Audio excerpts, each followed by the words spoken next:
Hello all. இது என்ன ஃபோட்டோன்னு பார்க்குறீங்களா? இது வந்து ஒரு பஸ்க்குள்ளே எடுத்த ஃபோட்டோங்க. லாஸ்ட் வீக் நான் ஆஃபீஸ்லேருந்து வீட்டுக்கு போகும்போது கொஞ்சம் லேட் ஆகிடுச்சு. நைட் 9:30 அரவுண்ட் 10 இருக்கும். நான் மட்டும்தாங்க ஃபீமேல். எல்லாருமே அங்கே ஜென்ட்ஸ் தான் இருந்தாங்க.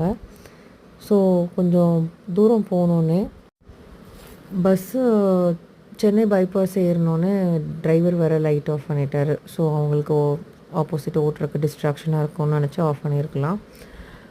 அது வந்து பார்த்திங்கன்னா, என்ன தான் நம்ம ஃபெமினிசம் பேசினாலும் போல்டாக இருந்தாலும் நமக்கு அந்த இன்செக்யூரான ஃபீலிங்ஸ் வந்து இன்பில்ட்டாகவே வந்துடுதுங்க.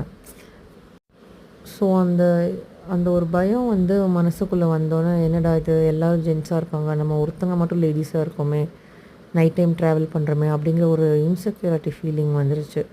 ஸோ என்ன பண்ணுறதுன்னு யோசிக்கும் போது விமன் ஹெல்ப்லைன் நம்பர் ஞாபகம் வந்தது. 181ங்க உமன் ஹெல்ப்லைன் நம்பர் வந்து 181. அதுக்கு டக்குன்னு கால் பண்ணிவிட்டு, இந்த மாதிரி நான் ஒரே ஃபீமேல் போகிறேங்க, இந்த ரூட்டில் இந்த பஸ்ஸில் போயிட்டுருக்கேன், இந்த இடத்துல நான் இறங்க போகிறேங்க, ஒரு இன்செக்யூர்டான ஃபீலிங்ஸாக இருந்துச்சு, அதான் உமன் ஹெல்ப்லைனுக்கு கால் பண்ணாங்கன்னு சொன்னப்போ ரொம்ப நல்லா ரெஸ்பாண்ட் பண்ணாங்கங்க. கண்டக்டர்கிட்ட கொடுக்க சொன்னாங்க. கொடுத்தோன்னே கண்டக்டர்கிட்டையும் டீட்டெயில்ஸ் எல்லாம் வாங்கிட்டு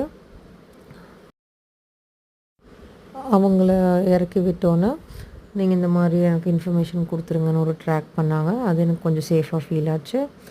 ஸோ இந்த மாதிரி லேட் நைட்ஸில் ட்ராவல் பண்ணுற எல்லா விமனுக்குமே இந்த ஹெல்ப்லைன் நம்பர் ரொம்ப யூஸ்ஃபுல்லாக இருக்குங்க. ஸோ 181 வந்து எமர்ஜென்சிக்கு மட்டும் இல்லாமல் இந்த மாதிரி கைடன்ஸுக்குமே நம்ம இந்த நம்பருக்கு கால் பண்ணால் நமக்கு நல்ல கைடன்ஸ் கொடுப்பாங்கங்க. 1091 அப்படிங்கிற விமன் ஹெல்ப்லைன் நம்பர் வந்து ஏதாவது நம்ம அப்யூஸ் பண்ணுறோம், ஒரு ரொம்ப சிக்கலான இடத்துல மாட்டிக்கிட்டோம், ரொம்ப எமர்ஜென்சிங்கிற பட்சத்தில் 1091ங்கிற ஹெல்ப்லைன் நம்பர் யூஸ் பண்ணலாங்க. இந்த 181 அப்படிங்கிற நம்பர் வந்து யூஸ்வலாக நம்ம நான் எமர்ஜென்சி சிச்சுவேஷன்ஸ்க்குமே யூஸ் பண்ணிக்கலாங்க. ஸோ எல்லாருமே யூஸ் பண்ணிக்கோங்க.